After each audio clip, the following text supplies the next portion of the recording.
The 2025 Evidence for Development Conference brought together policymakers, science, technology, innovation, and evidence-informed policymaking experts, funders, and practitioners to engage in meaningful dialogue and put STI and EIP at the center of Africa's socioeconomic transformation.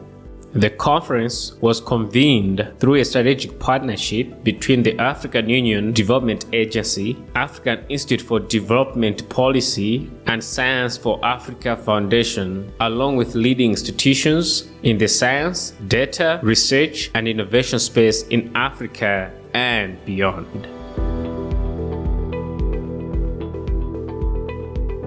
This AFIDEP platform, the conference that we are having here, brings together various players who are doing work in various sectors to help accelerate the achievement of Agenda 2063.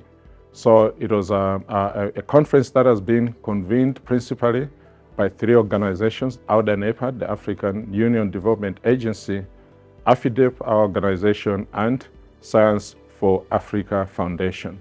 And so the main aim really is to come to the realization that if Africa is to achieve its long-term development goals, that we really need to tighten our work. We need to move from business status quo to really change the way we plan, the way we set our priorities, the way we implement our programs, and make sure that whatever investments we are having are actually gearing towards improving people's lives. Agencies like AUDA play a critical role within the African continent.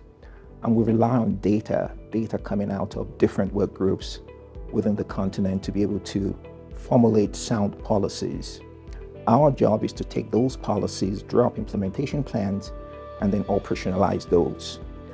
And those policies have to be built based on sound data, truth. So an event like this ensures that we identify who the key stakeholders around evidence are and see how to work with them, understand what the challenges are in terms of generating good data, and then find solutions to those challenges. It is a meeting that is entirely focused on evidence for development. Okay, so that means that we are not thinking about early gathering of data for evidence. We are thinking about, are we stuck in the middle where there is already a lot of evidence, and how do we move that to the next level? What brings me to Kenya is to be part of this movement that begins with this conference. And I know that it's going to be not just a movement, it's a mandate that we have to contribute to development of Africa ourselves. Because for us to be able to build the Africa that we want, we need to have opportunities to come together, learn from one another, showcase what works and what does not work, and what are the gaps. How do we fill those gaps to ensure that Africa develops and it becomes a place that we are proud of. We need good data to talk about good evidence. And one thing that is really important, and I really appreciate the conveners of this particular gathering, is the implication of policymakers. As an institution, we actually have a unit which is called the Policy Engagement and Communications Unit, because we are very conscious of the fact that you can generate evidence, but if this evidence is not taken up by policymakers, it's completely useless.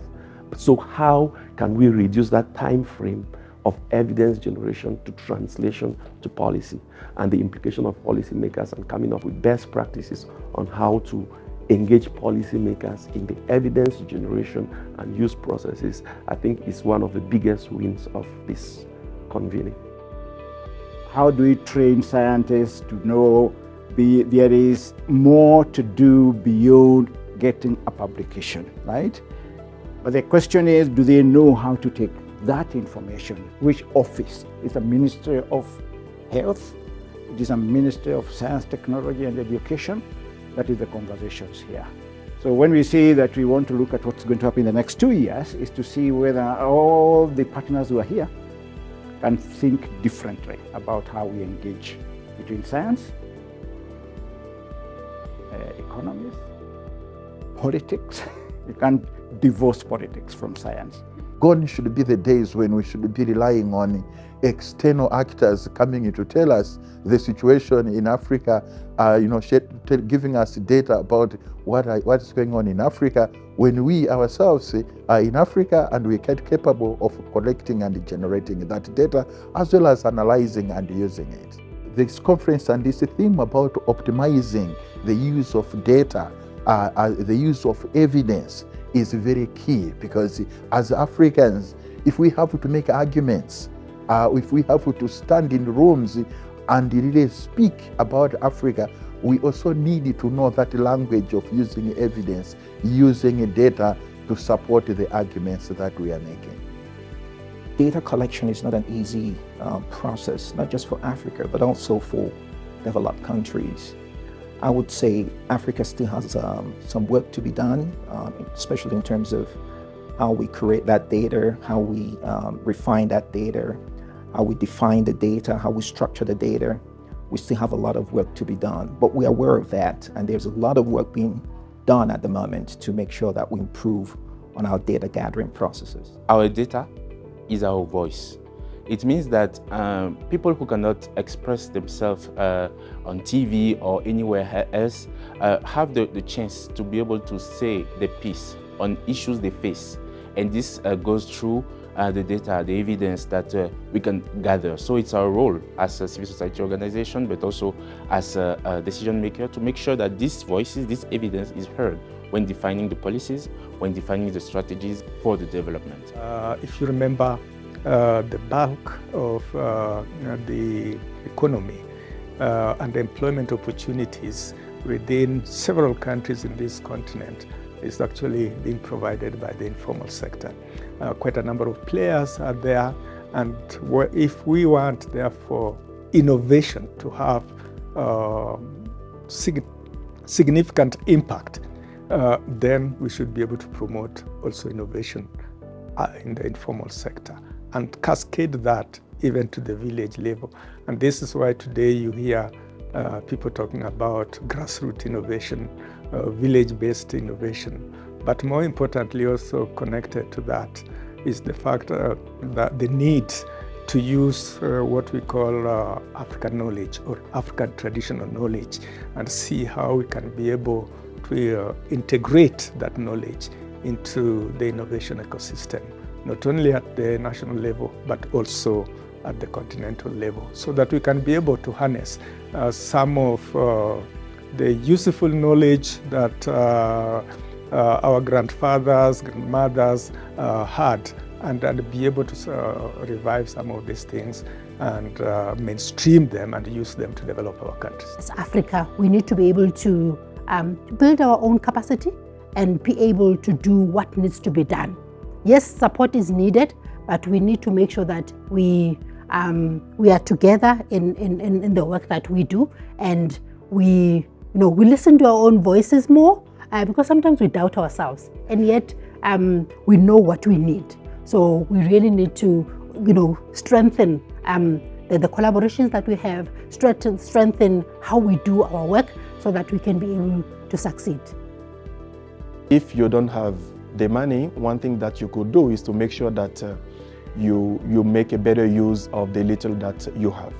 And that's all the essence of this kind of conference, because here we are making sure that we have a platform where we could provide and create the conditions so that our government have the required knowledge to know which investments we should make to be more efficient, what are the projects that we should be implementing, what are the policies that we should be putting in place, and what are, most importantly, the policy instruments that will make the little funding that we have more efficient and more relevant for the real development problems that we have.